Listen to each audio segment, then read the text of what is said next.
maxkamad ku taala dalka Mareykanka ayaa la soo taagay hooyo Soomaaliyeed oo haysata 6 caruur ah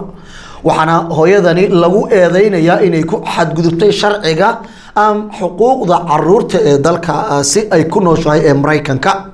6 caruurta waxa ku jira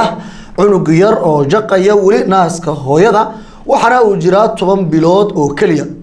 maxkamadda ayaa u ogolaatay in caruurteeda ay la kulanto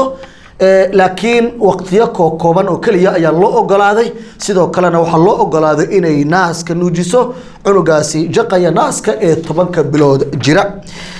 nimco qaliif waa hooyada markaasi haysata 6 caruur ee la maxkamadeynayo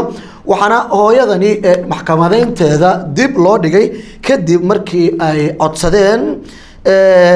qaranadii iyada u doodeysay ilaa 10 bisha February oo aynu nagu soo aadan haddaba nimco qaliif oo hooyada haysata 6 caruur ayaa ka dalbanaysa ummadda Soomaaliyeed in markaasi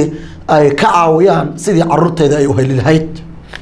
waxaan dareemayaa hooyo kaste oo ilmo dhashay iyo aabba kaste oo ilmo dhalay iyo qof walba ayeeyo noqday ama awoowo noqday wuxuu dareemayaa hilibkiisa ka maqan waxa iga maqan ubaxayga qalbiga ka dhaxbaxayay waa dareemi karaa garab istaaga maanta ii duceeyo kii ii duceynayo iyo kii garab istaagayo intuba waa muhiim waxaan iga codsanayaa in ayraguna isku duubnaano oo midowno aad garab istaagtaan waxaan ka codsanayaa ilmaha marka koobaad dad ay isku dhaqan ahayn la joogaan dad ay isku diin ahayn la joogaan dad ay isku mabda ama isku luqad ahayn la joogaan waxa ay ka maqan waa Soomaali garab istaaga maanta qalbigayga baa maqan waa ooynaya caloosha ka ooynaya maanta aad bay shucuurteeda u kacsanta maalinta liiga qaatay ilaa abtino ma seexdo cunto ma cuno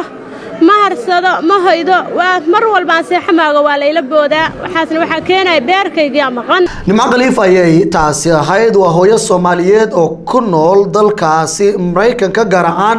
magaalada Grand Forks ee dalkaasi waxaana ay markaasi dalbanaysaa in loo qareemo caruurteeda oo markaasi lagu maxkamadeynayo iyaga qudhooda hooyadan ayaana dhashay 6 caruur 6deedii caruurna dawladda Mareykanka ayaa la wareegtay walise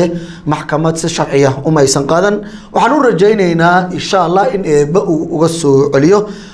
dalabkeedana waxaan rajaynayaa in Soomaalidu ay markaasi ka jawaabi doonto